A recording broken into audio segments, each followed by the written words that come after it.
प्रधानमंत्री जी, आपके आने से जब मेरे क्षेत्र में और कहीं भी महिलाएं कहती हैं मोदी भैया जुग जुग जिए, हमको ये चीज दिए।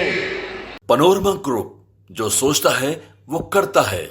नमस्कार, मैं निकिता शर्मा, आप देख रहे हैं न्यूज हाट। आरजेडी वाले सरकार आने पर शुरू करेंगे अपहरण, रंगदारी का गोरख धंधा। पीएम मोदी ने कैमूर में लालू तेजस्वी पर बोला हमला। जी हां, बिहार दौरे पर आए पीएम मोदी ने कैमूर में कहा कि राजद के लोग सरकार में आने का इंतजार कर रहे हैं ताकि फिर से यहां अपराधियों का बोलबाला हो। जी हां, उन्होंने कहा एनडीए सरकार ने बड़ी मेहनत से बिहार को उस भयावह दौर से निकाला है। बिहार की जनता किसी भी हाल में उस दौर में वापस नहीं जाना चाहती है। जी हां, आपको बता दें कि प्रधानमंत्री नरेंद्र मोदी ने कैमूर में कहा कि पहले चरण में एनडीए के उम्मीदवारों के पक्ष में जबरदस्त मतदान हुआ है।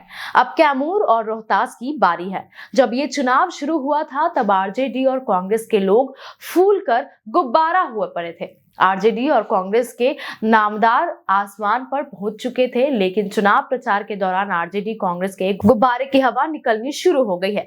कल पहले चरण के बाद इनका गुब्बारा पूरी तरह फूट गया है। उन्होंने आगे यह भी कहा कि जंगल राज के युवराज से जब भी पूछा जाता है कि जो बड़े बड़े झूठ उन्होंने बोले हैं वो पूरे कैसे करेंगे, तब वे कहते हैं उनके पास प्लान है। जब पूछा जाता है कि प्लान क्या है, तब उनके मुंह में दही जम जाती है। जी हाँ, मुंह पर ताला लग जाता है। प्रधानमंत्री नरेंद्र मोदी ने यह भी कहा कि आरजेडी के नेताओं के किस तरह के गाने वायरल हो रहे हैं, चुनाव प्रचार के कैसे गाने वायरल हो रहे हैं। आरजेडी वालों का एक गाना है, आएगी भैया की सरकार, बनेंगे रंगदार। आप सोचिए, आरजेडी वाले इंतजार कर रहे हैं कि कब उनकी सरकार आए, कब अपहरण रंगदारी का पुराना गोरख धंधा फिर से शुरू हो जाए। जी हाँ, आपको बताते चले कि उन्होंने आगे यह भी कहा कि आरजेडी वाले आपको रोजगार नहीं देंगे, ये आपसे रंगदारी वसूलेंगे। जंगल राज वाले पहले से ही बच्चों को रंगदार बनाने की बात कर रहे हैं। वो खुलेआम ऐसा कह रहे हैं कि ये लोग खुलेआम ऐलान कर रहे हैं कि अगर भैया की सरकार आई तो कट्टा, दुनाली, फिरौती, रंगदारी, यही सब चलेगा। बिहार को कट्टा सरकार नहीं चाहिए। बिहार को कुशासन वाली सरकार वापस से नहीं चाहिए। इस पर आपका क्या कहना है, हमें कमेंट सेक्शन में जरूर बताएं। बस ऐसे ही तमाम खबरों के लिए जुड़े रहें न्यूज हाट के साथ।